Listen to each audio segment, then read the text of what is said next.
Innal hamdalillah nahmaduhu wa nasta'inuhu wa nastaghfiruh wa na'udzu billahi min shururi anfusina wa sayyiati a'malina.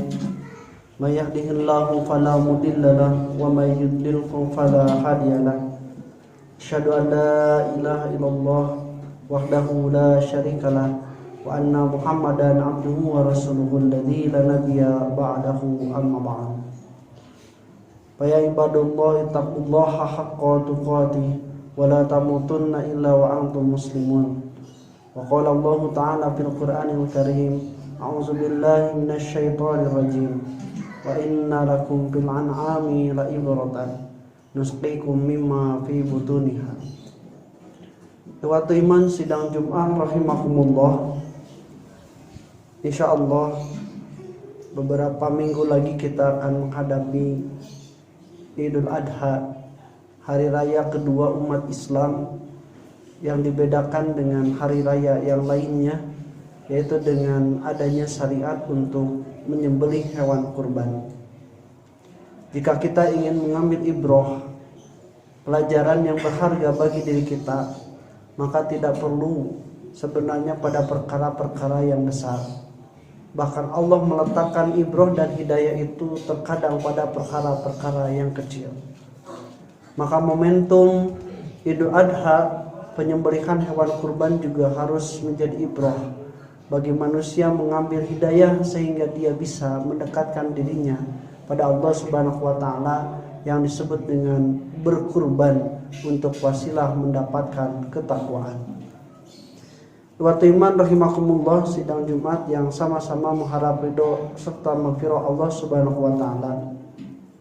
Kalau kita perhatikan binatang kurban itu yang disembelih, maka setelah mengocornya darah dari lehernya, kemudian jatuhlah badannya itu ke tanah, maka kita perhatikan tiap bagian yang ada pada tubuh binatang tersebut ternyata memberikan manfaat bagi manusia. Jangankan daging, usus atau jeroannya, kulit, bahkan sampai tanduk dan juga kepalanya itu berguna parebut jelema. Bahkan ikhwat timar rahimakumullah, terkadang orang-orang yang paham bahwa ternyata kotoran sapi atau kotoran kambing saja masih bisa diambil manfaatnya untuk dijadikan pupuk sehingga subur bagi tanah yang bermanfaat bagi tanaman yang ditanam manusia. Lalu kalau kita perhatikan sebelum disembelih binatang kurban itu, ternyata dia juga bukan tidak bermanfaat. Ternyata dia juga bukan tidak berharga. Justru ketika sebelum disembelih dia juga sangat bermanfaat dan berharga bagi manusia terutama. Tenaganya dipakai untuk membajak, menarik delman, kemudian juga membawa barang, bahkan menjadi investasi dan juga menjadi keberhargaan bagi manusia. Air susunya diperah, dikeluarkan, diminum untuk manusia. Kemudian juga bahkan tadi kotorannya diambil oleh manusia untuk dijadikan pupuk, dapat menghasilkan nilai ekonomis. Kalau kita memperhatikan, membandingkan diri kita dengan binatang ternak tadi, maka rabalah bakti apa yang telah kita berikan pada Allah Subhanahu wa taala sebagai Tuhan kita yang mengurus, yang menciptakan kita. Sementara binatang kurban, binatang ternak itu bahkan tubuhnya, nyawanya, semua tenaga, baik air susu yang ada padanya itu diserahkan untuk kemanfaatan manusia atas izin Allah yang telah menundukkannya. Cekasar nama anu jadi tanduk nawai oge manfaat kerja di kancing baju manusia. Lamun urang ngemutan manusia, kira-kira lamun udah siga binatang ternak naon nu manfaatna. Tapi ikhwatu iman rahimakumullah, Allah Subhanahu wa taala menciptakan manusia bukan untuk dialak dagingnya, bukan untuk dialak kulitnya, bukan untuk dialak jeroannya, Tetapi Allah Subhanahu wa taala justru yang diharapkan dari manusia itu adalah bentuk pengabdiannya. Karena itu Allah memberikan akal. Yang akal ini tidak bisa dilakukan oleh binatang. Yang sholat, yang membaca Al-Quran, yang bertasbih, berzikir, itu tidak bisa dilakukan oleh binatang ternak yang disembelih. Hanya manusia yang bisa melakukan itu. Dan memang demikianlah manusia diciptakan oleh Allah untuk beribadah padanya, untuk mengurus dunia dan seisinya, menjadi khalifah minimal untuk diri dan keluarganya. Maka ikhwati iman rahimakumullah, oleh karena itu kalau melihat manusia, maka manusia itu harus menyadari dirinya diciptakan tidaklah sempurna. Walaupun dalam bentuk yang sempurna, tapi dia tidak sempurna. Dia mempunyai kelemahan-kelemahan. Yang kelemahan itu justru Allah titipkan kelebihannya ada pada orang lain. Suatu waktu Rasulullah SAW pernah berkurban, menyembelih seekor kambing. Karena Rasul yang mengeluarkan uangnya, yang mempunyai kambing tersebut, ada para sahabat lain yang tidak bisa berkurban, tidak mempunyai uang, tidak mempunyai kambing untuk dikurbankan. Tapi mereka tidak tinggal diam, karena mereka juga ingin mengabdi, mendekatkan diri pada Allah, walaupun tidak dengan menyembelih kurban. Maka orang yang mempunyai kemampuan untuk menyembelih langsung menyodorkan pada Rasulullah, "Ya Rasulullah, ala yadabhuha." Rasul, biarkanlah saya yang menyembelihnya. Kemudian ada lagi yang tidak punya uang untuk berkurban atau binatang ternak, tidak bisa menyembelih mungkin karena butuh keahlian khusus, tapi dia bisa menguliti. "Ya Rasulullah, ala yasilhuha." Rasul, biarkanlah aku yang mengulitinya. Ada lagi orang tidak bisa kurban, tidak bisa menyembelih, tidak bisa menguliti. "Oh, kalau gitu saya bisa masakeunana." "Ya Rasulullah, alayya tabhuha." Biarkan saya yang memasak supaya bisa dinikmati oleh kita semua.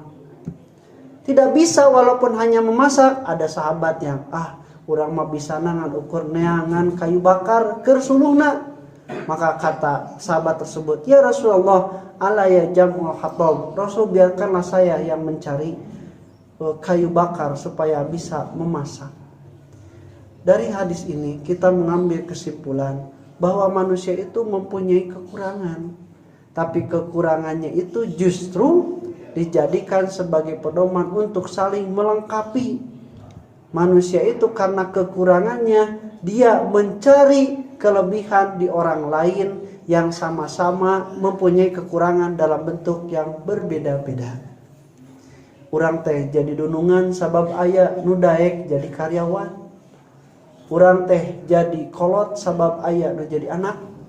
Urang teh jadi tatangga sabab aya nu sejen. Urang jadi pejabat, jadi presiden atawa gubernur atawa naon wae, eta teh aya ku alatan rahayat. Maka ikhwati iman rahimakumullah, kalau manusia menyadari kekurangan ini, terbentuklah menurut ahli sosiolog bahwa manusia ketika dengan menyadari kekurangannya membantu orang lain, sehingga dia juga akan terbantu oleh kelebihan orang lain, disebutlah manusia sebagai homo homini socius, adalah makhluk yang saling membutuhkan dan saling membantu kepada orang lain. Kemudian ikhwatul iman rahimakumullah, di suatu waktu kebalikannya, ada orang yang juga sama ternyata mempunyai kekurangan, tapi kekurangannya itu justru dia mencari untuk menutupi kelebihannya dari orang lain juga, tapi dengan cara yang berbeda. Suatu contoh, ketika kurban itu tidak terlepas dari kisah Qabil dan Habil. Qabil dan Habil sebagai anak Adam yang disuruh untuk berkurban, ternyata Allah menerima kurbannya Habil dan tidak menerima kurbannya Qabil. Kalau tidak salah, maaf apabila terbalik. Nah, dari sini ketika yang diterima salah satunya, maka dia itu ada kekurangan. Dia tidak bisa menikahi perempuan yang diinginkannya karena kurbannya tidak diterima. Nah, saudara yang satunya berpikir supaya saya bisa menikahi, maka saudara saya harus saya hilangkan, harus saya lenyapkan. Ternyata betul, dibunuhlah saudaranya itu dengan pikiran kalau saudaranya tidak ada, saya bisa menikahi orang lain. Khotimah rahimahumullah, dua kisah tadi berbeda. Kalau yang satu dia merasa mempunyai kekurangan, kemudian juga membantu orang lain dan orang lain terbantu. Yang ini dia juga mempunyai kekurangan, tapi kekurangannya itu ditutupi dari orang lain, tapi dengan cara merugikan orang lain. Sederhananya, teu boga duit teh kekurangan, tapi aya jama nu teu boga duit teh dengan cara daek digawe ka batur supaya menang duit di batur. Hiji waktu mah aya jelema justru menang duit nyokot di batur teh dengan cara merampok, maling, korupsi, atau bahkan sampai menganiaya. Dua-duanya sama, berlandaskan atas dasar mempunyai kekurangan.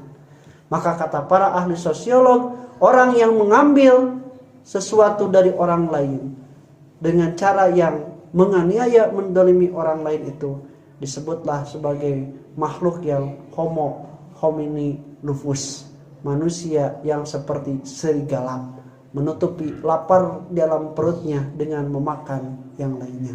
Barakallahu li wa lakum.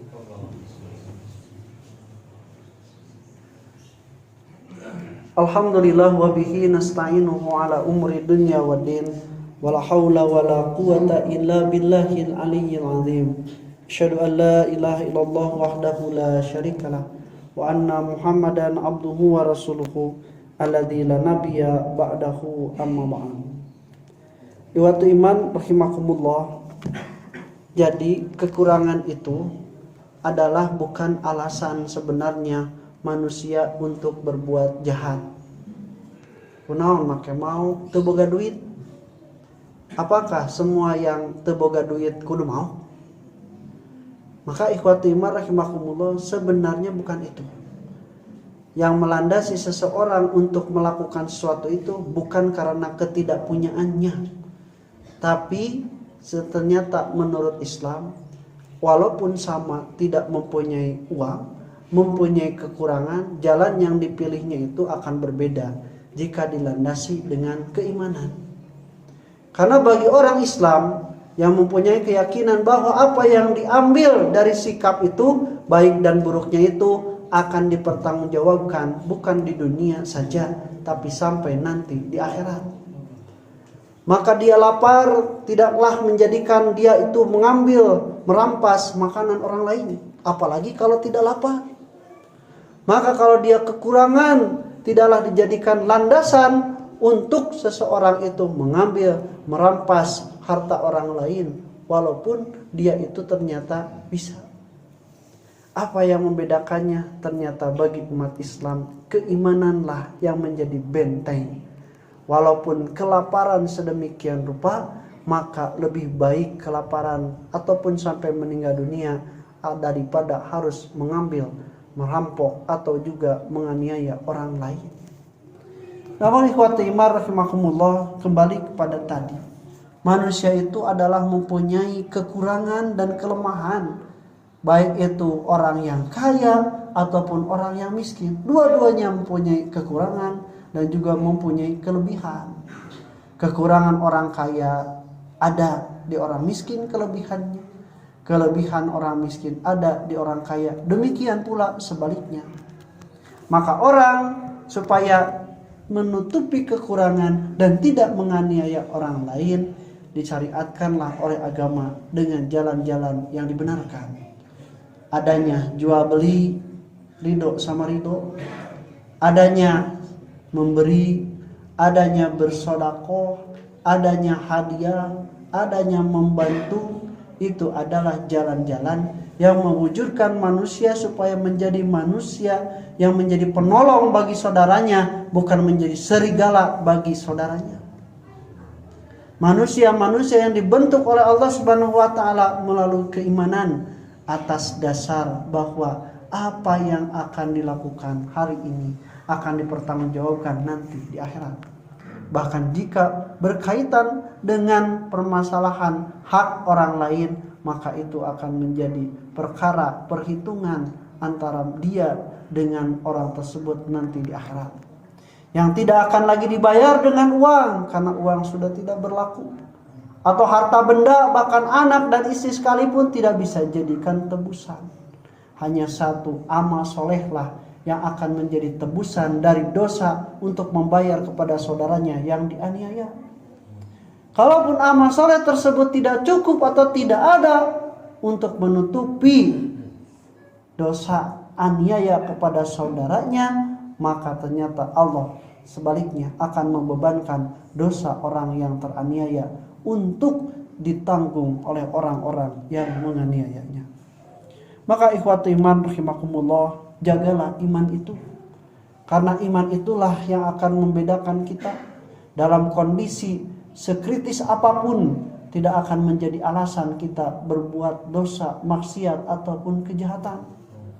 Ini yang dikatakan oleh Allah Subhanahu wa taala dalam surat An-Nahl ayat 66. Wa inna lakum fil an'ami la'ibrah. Dan sesungguhnya bagi kalian itu, pada binatang ternak itu ada pelajaran. Nusqikum mimma fi butuniha, kami memberikan minuman yang bersih, minuman yang suci, minuman yang menyejukkan, minuman yang bergizi bagi kalian dari perut-perut binatang ternak tersebut.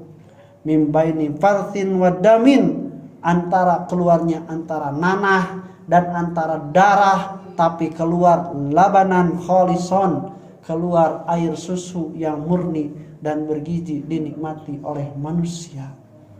Sya'igon lisaribin, yang memberi kenikmatan bagi yang meminumnya. Maka demikianlah iman, sekritis apapun, sekondisi kotor apapun, sebanyak apapun maksiat di lingkungan, kalau imannya itu hidup, maka dia tidak akan terbawa. Ini yang mungkin dicontohkan bagaimana Nabi Nuh alaihissalam dengan keluarganya. Nabi Lut juga demikian. Kalau imannya masih ada, serusak apapun, sebejat apapun masyarakatnya, dia tidak ikut terpengaruh. Guru saya, Al-Ustaz Kiai Haji Muhammad Romli, memberikan perumpamaan. Iman itu juga semisal adalah karena hidup. Kita perhatikan ikan, walaupun dia berada dalam air laut yang tingkat keasinannya itu sangat berat, tapi ternyata kalau ikan masih hidup, segar, ketika diambil kemudian dimakan, ikan tersebut tidak asin. Tapi ketika ikan tersebut mati, ketika diambil dagingnya masih bisa dinikmati, tapi ternyata menjadi asin. Kalau iman kita masih hidup, maka demikianlah tidak akan terpengaruh oleh bagaimanapun kemaksiatan.